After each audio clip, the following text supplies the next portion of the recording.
Muito bem, o secretário da Defesa Civil de Picos, José Araújo, diz que a área está sendo monitorada. Vamos a Brasília conversar com ela ao vivo, direto da capital federal, jornalista Raniele Veloso. Seja bem-vinda, boa tarde, Rani.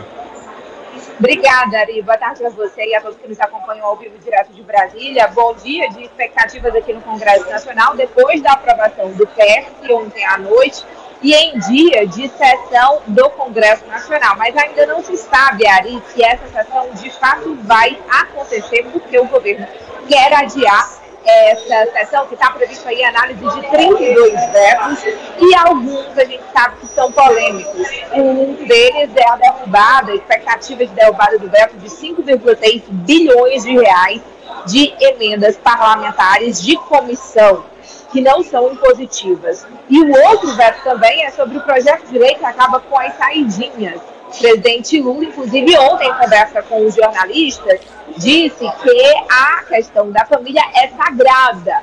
Por isso, fez esse veto, de acordo com ele. Foi orientado pelo Ministério da Justiça. O ministro Ricardo Lewandowski também disse ali que esse projeto de lei interferia nos direitos fundamentais.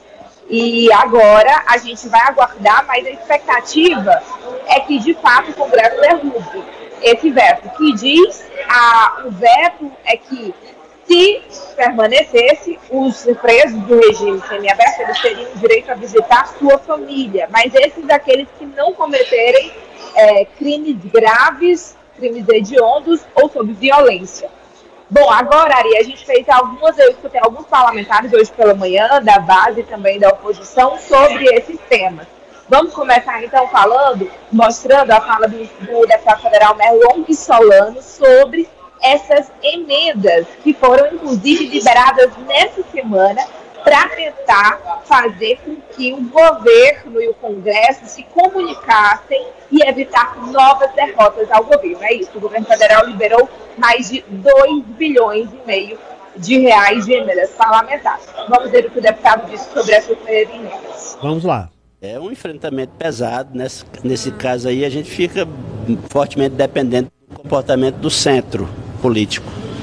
Porque se ele entender que não faz sentido a gente penalizar, até nas políticas sociais, uma pessoa que está lutando por terra para produzir, aí nós teremos alguma chance de vencer a disputa. Mas se o centro político resolver ir para o lado da extrema-direita, aí nós perderemos. Rani, o deputado federal Merlong Solano, ele foi bem didático. O governo, ele depende dos votos do partido do Centrão. Quando o Centrão se alia à ala bolsonarista, o governo perde.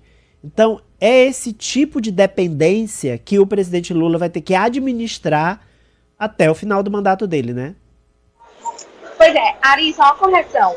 Essa fala do deputado Merlong Solano, na verdade, é sobre um projeto que foi aprovado ontem aqui na Comissão de Constituição e Justiça da Câmara, que penaliza, a gente já tinha comentado aqui desse projeto, que penaliza os invasores de terra. A gente está no Abril Vermelho, que é conhecido como um mês de movimento para aqueles que são militantes dessa área, como, por exemplo, o MST, e esse projeto endurece as penas para aqueles que invadirem, tanto na área urbana quanto na área rural, inclusive com a retirada de programas sociais. Por exemplo, o invasor de terra, se esse projeto de fato for aprovado em plenário, ele pode ser retirado do Bolsa Família, que é um programa social.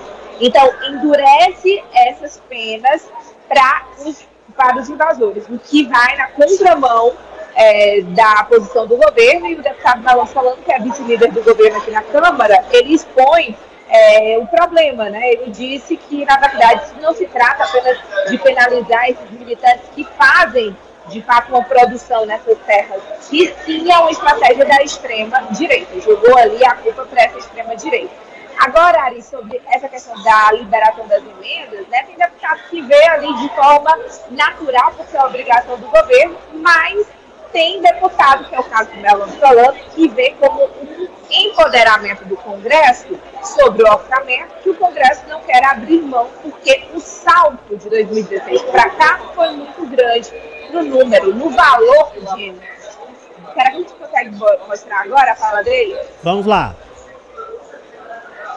Nós estamos trabalhando para adiar, para que haja tempo para chegarmos ao entendimento. Tem muitos vetos de grande significado, de grande impacto na área financeira, de importância para a cultura, para o turismo, geração de milhares e milhares de empregos.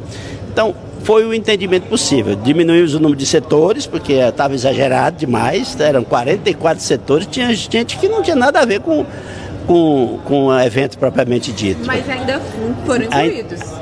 Ainda ficaram 30 setores. Ainda tem alguns setores que tem pouco a ver com o turismo. Mas é aquela história, na democracia a decisão é tomada por essa interação entre o poder legislativo e o poder executivo.